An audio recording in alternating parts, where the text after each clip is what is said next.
New Zealand दुनिया का वाद कंट्री है जो कि अपनी लाइवस्टॉक और डेयरी प्रोडक्शन की वजह से दुनिया के डेवलप कंट्रीज की लिस्ट में शामिल हुआ है। चारों तरफ समुद्रों से घिरा हुआ ये छोटा सा कंट्री इस वक्त पूरी दुनिया में डेयरी और लाइवस्टॉक प्रोडक्शन की वजह से जाना जाता है और ये सब पॉसिबल हुआ है वहाँ के प्रोफेशनल वेटनेरियन की वजह से, वहाँ के फार्मर और वहाँ की गवर्नमेंट पॉलिसीज की वजह से। अगर आप भी वेटनेरियन हैं, आप भी लाइवस्टॉक में एक्सपर्टीज रखते हैं और आप न्यूजीलैंड में एज ए वेटनेरियन काम करना चाहते हैं, वहाँ के लोगों, वहाँ के प्रोफेशनल वेटनेरियन से सीखना चाहते हैं और न्यूजीलैंड में अपना करियर स्टार्ट करना चाहते हैं, तो ये वीडियो आपके लिए इंफॉर्मेटिव हो सकती है। मेरा नाम है डॉक्टर सरफराज असलम और आप देख रहे हैं हमारा यूट्यूब चैनल वेटबुक। अगर आप हमारे चैनल पर नए हैं तो इस चैनल को सब्सक्राइब कर लें ताकि आने वाली वीडियोस का नोटिफिकेशन आप तक पहुंचता रहे। इस चैनल पर हम आपके लिए वीडियोस लेके आते हैं जिसमें हम आपको बताते हैं कि कैसे आप किसी दूसरे कंट्री में जाके अपनी वेटनरी कैरियर स्टार्ट कर सकते हैं, वहां का लाइसेंस कैसे ले सकते हैं। इसके अलावा वेटनरी इंडस्ट्री में जो भी डेवलपमेंट्स हो रही हैं उसके मुताल्लिक आपको इस चैनल पर इंफॉर्मेशन मिल सकती है। इस चैनल को सब्सक्राइब कर लें ताकि आने वाली वीडियोस का नोटिफिकेशन आप तक पहुंचता रहे। Stay update and stay opportunistic. Last video में हमने डिटेल से बात की कि न्यूजीलैंड के अंदर कितने वेटनेरियन हैं, कितने वहां पे एनिमल्स हैं, क्या वाकई ही न्यूजीलैंड के अंदर एनिमल प्रोफेशनल या वेटनरी प्रोफेशनल के लिए जॉब अपॉर्चुनिटीज हैं। डिटेल में हमने लास्ट वीडियो में इस चीज पे बात की थी। आप वो वीडियो देख सकते हैं जिसका डिस्क्रिप्शन में मैंने लिंक मेंशन कर दिया है। आप वो वीडियो देख सकते हैं जिससे आपको अंदाजा हो जाएगा कि न्यूजीलैंड में वाकई वेटनेरियन के लिए कोई गुंजाइश है या नहीं। न्यूजीलैंड में अगर आपने एज ए वेटनेरियन काम करना है तो उसके लिए जो रिक्वायर्ड डॉक्यूमेंटेशन है उस चीज पे डिटेल में बात करते हैं। सबसे पहले आपके पास जो 5 साल की डीवीएम की डिग्री होनी चाहिए। नॉर्मली तो इस वक्त पूरी दुनिया में ऑलमोस्ट 5 साल की डिग्री है, लेकिन न्यूजीलैंड मिनिमम आपसे 4 साल की डिग्री मांगता है, क्योंकि सम टाइम ओल्ड टाइम में जो पुराने लोग हैं उनके टाइम पे इवन के पाकिस्तान में डीवीएम की डिग्री 4 साल की हुआ करती थी। इसलिए न्यूजीलैंड मिनिमम 4 साल की डिग्री को एक्सेप्ट करता है। नंबर सेकंड पे आपके पास नेशनल आइडेंटिटी होनी चाहिए। अगर आप न्यूजीलैंड में हैं, न्यूजीलैंड की आपको आइडेंटिटी होनी चाहिए, आपके पास वहां का रेजिडेंसी होनी चाहिए। लेकिन अगर आपके पास वो नहीं है, देन आपके पास जो होम कंट्री की तरफ से दिया गया पासपोर्ट या कोई भी आइडेंटिटी है, आपने वो साथ में अटैच करना है। न्यूजीलैंड में एज ए वेटनरी काम करने के लिए जो गवर्नमेंट आपको अलाउ करती है, न्यूजीलैंड वेटनरी काउंसिल, उसको आपका एक्सपीरियंस नहीं चाहिए। लेकिन डेफिनेटली अगर आपको कोई एम्प्लॉयर हायर कर रहा है तो उसकी तो डिमांड डेफिनेटली जो है एक्सपीरियंस होगा। इसलिए एक्सपीरियंस न्यूजीलैंड वेटनरी काउंसिल की तरफ से ऑप्शनल है, लेकिन एम्प्लॉयर की तरफ से डेफिनेटली कंफर्म आपके पास एक्सपीरियंस होना चाहिए। अगर आपने अपने डीवीएम की डिग्री किसी ऐसी यूनिवर्सिटी या किसी ऐसे कॉलेज से की है जो कि वैलिड है, जो एक्सेप्टेबल है न्यूजीलैंड में, देन आप सिंपली न्यूजीलैंड वेटनरी काउंसिल के साथ रजिस्ट्रेशन के बाद अपनी वेटनरी की प्रैक्टिस स्टार्ट कर सकते हैं। लेकिन अगर आपके पास किसी ऐसी यूनिवर्सिटी या कॉलेज की डिग्री नहीं है जो न्यूजीलैंड के अंदर एक्सेप्टेबल हो, देन आपके पास Australian veterinary council, American veterinary council, Canadian veterinary council की या royal college of veterinary council की असेसमेंट एग्जामिनेशन की सर्टिफिकेशन होना जरूरी है। सिंपली आप इस सर्टिफिकेशन के साथ न्यूजीलैंड वेटनरी काउंसिल के साथ रजिस्टर होने के बाद अपनी वेटनरी की प्रैक्टिस स्टार्ट कर सकते हैं। अगर आप न्यूजीलैंड में अपना वेटनरी करियर स्टार्ट करना चाहते हैं, देन न्यूजीलैंड वेटनरी काउंसिल आपसे लेटर ऑफ गुड स्टैंडिंग या फिटनेस टू प्रैक्टिस मांगता है। ये बेसिकली एक लेटर ऑफ कंफर्मेशन है जो कि प्रूव करता है कि आप पर किसी किस्म का कोई भी ओब्लिगेशन, प्रोफेशनल या डिसिप्लिनरी ओब्लिगेशन आप पर नहीं है। ये लेटर आपको अपने होम कंट्री में या आप जिस बोर्ड के साथ एज ए वेटनेरियन रजिस्टर्ड हैं वहां से लेना पड़ता है। ये बेसिकली प्रूव करता है कि आपने जो प्रीवियस प्रोफेशनल कैरियर के दौरान प्रैक्टिस की है उस दौरान आप पर किसी किस्म का कोई लीगल, प्रोफेशनल या डिसिप्लिनरी एक्शन नहीं लिया गया, आप पर कोई एप्लीकेशन नहीं है। आपके पास एक करेक्टर सर्टिफिकेट होना चाहिए जो कि कोशिश करें कि क्लियर हो, आप पर किसी किस्म का कोई भी क्रिमिनल एक्टिविटी में इन्वॉल्व होने का प्रूफ ना हो, आप पर किसी किस्म का कोई भी क्रिमिनल या लीगल एक्शन ना लिया गया हो। ये सर्टिफिकेशन आपको अपनी जुडिशरी या आपकी पुलिस, जो भी आपकी कंट्री में सिस्टम है, वहां से आपको करेक्टर सर्टिफिकेट लेना पड़ता है। इसके अलावा जब आपने ये एप्लीकेशन करनी है, जब आपने न्यूजीलैंड वेटनरी काउंसिल के साथ रजिस्ट्रेशन के लिए एप्लीकेशन करनी है, देन आपने जो फीस पे करनी है उसकी जो पेमेंट की जो प्रूफ है वो साथ आपने अटैच करना है। वो डॉक्यूमेंट आपके पास होना चाहिए। लास्ट में आपके पास एड्रेस, वो अगर आप न्यूजीलैंड में है वहाँ का एड्रेस या अगर आप होम कंट्री में वहाँ का एड्रेस, डिपेंड करता है कि आप कहाँ पे हैं और कहाँ से एप्लीकेशन कर रहे हैं। और कोशिश करें एड्रेस वही दें जहाँ से इजीली आपको वो रिस्पॉन्स कर सकें, वहां पे आपको अप्रोच कर सकें। लास्ट में लैंग्वेज की रिक्वायरमेंट को पूरा करना जरूरी है। अगर आप न्यूजीलैंड में एज ए वेटनेरियन काम करना चाहते हैं देन आपको लैंग्वेज की रिक्वायरमेंट को पूरा करना बहुत जरूरी है। अगर आप किसी ऐसे कंट्री से हैं या आपने किसी ऐसे कंट्री से डिग्री की है जहाँ पे नेटिव लैंग्वेज इंग्लिश नहीं है देन आपके पास कोई ना कोई लैंग्वेज सर्टिफिकेशन होना जरूरी है।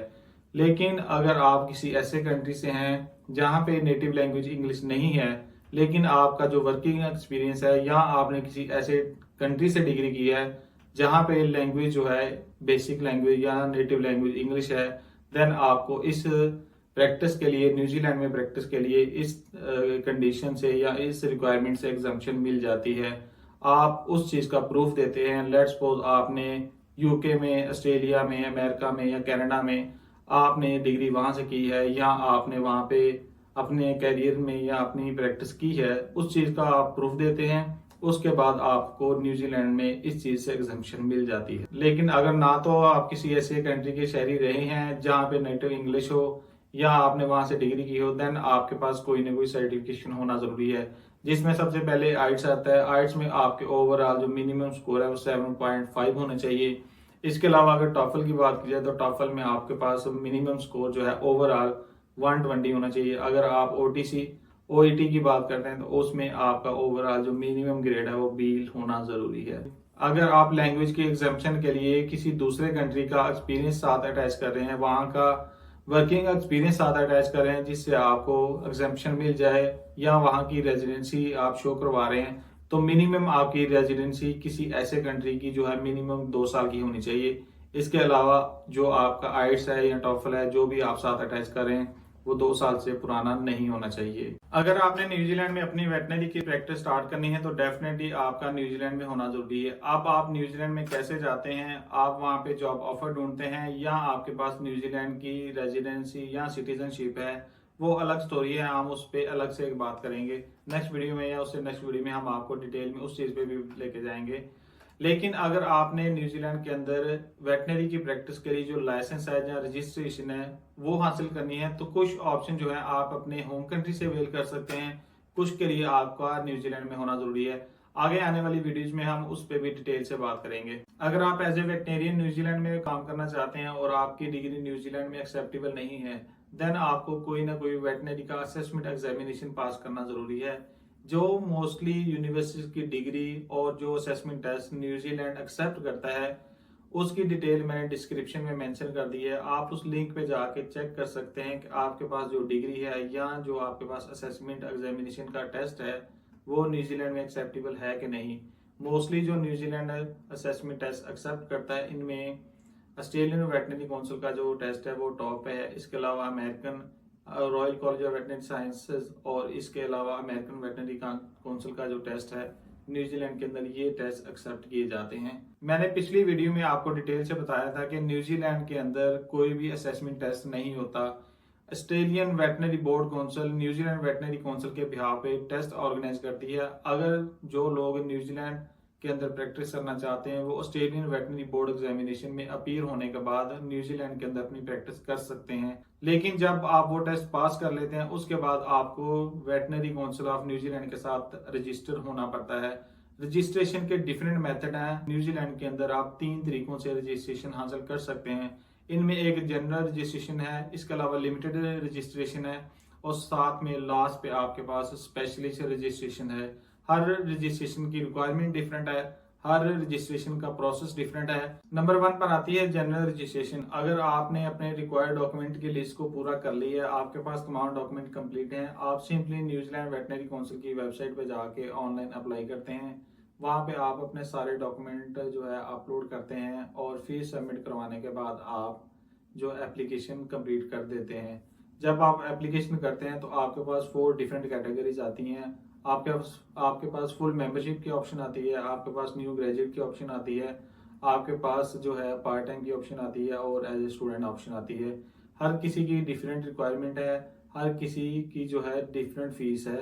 रिक्वायरमेंट्स ऑलमोस्ट सारों की सेम है, स्पेशली जो है स्टूडेंट उनकी रिक्वायरमेंट डिफरेंट है। वो क्योंकि एज ए वेटनेरियन रजिस्टर नहीं होते, वो एज ए स्टूडेंट ही रजिस्टर होते हैं। उनको जो AVMA या दूसरे जो भी एग्जामिनेशन असेसमेंट टेस्ट है उनकी ज़रूरत नहीं होती। वो simple as a student as a trainee वहाँ पे रजिस्टर हो सकते हैं।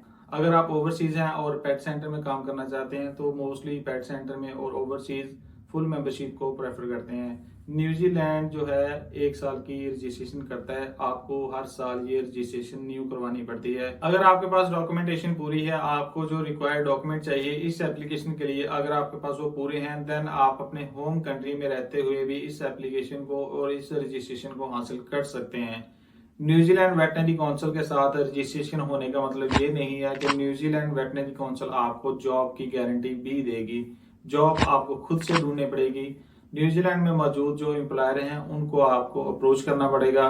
आप उनसे कांटेक्ट करते हैं कि मेरे पास रजिस्ट्रेशन है, मेरे पास राइट है इस चीज़ का कि आप न्यूजीलैंड में प्रैक्टिस कर सकते हैं, आपके पास स्किल्स हैं। आप सारी चीज़ें प्रूव करने के बाद उसको सेटिस्फाई करने के बाद वहाँ पे जॉब ले सकते हैं। न्यूजीलैंड में एज ए वेटनेरियन प्रैक्टिस कर सकते हैं।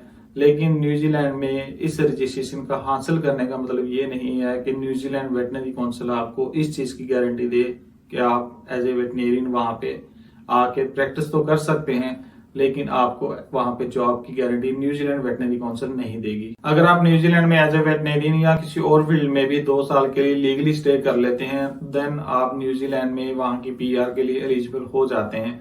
आप वहाँ पे PR हासिल कर सकते हैं। वहाँ के जो सिटीजन के रूल रेगुलेशन है, वहाँ के जो बेनिफिट है वो आप हासिल कर सकते हैं। अगर आप न्यूजीलैंड में जॉब ढूंढना चाहते हैं या वहाँ की जो स्किल इमिग्रेशन है उसके बारे में जानना चाहते हैं तो उसके लिए मैंने अलग से एक वीडियो बनाई है, आप वो भी देख सकते हैं, जिसका डिस्क्रिप्शन में मैंने लिंक दे दिया है।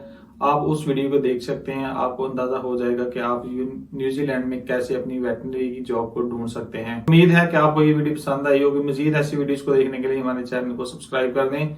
अगर आप किसी दूसरे कंट्री के बारे में जानना चाहते हैं तो बहुत सारी कंट्रीज पे मैंने ऑलरेडी वीडियो बना दी हैं, वो वीडियो आप देख सकते हैं, जिससे आपको अंदाजा हो जाएगा कि किस कंट्री का असेसमेंट टेस्ट इजी है एज कम्पेयर टू न्यूजीलैंड। इसके अलावा अगर न्यूजीलैंड में अगर आप रजिस्ट्रेशन के हवाले से मजीद कुछ जानना चाहते हैं तो कमेंट में बता सकते हैं, जिसका मैं कोशिश करूंगा कि आपको जवाब दे सकूं, आपको सेटिस्फाई कर सकूं। अपना बहुत सारा ख्याल रखिएगा। अल्लाह हाफिज।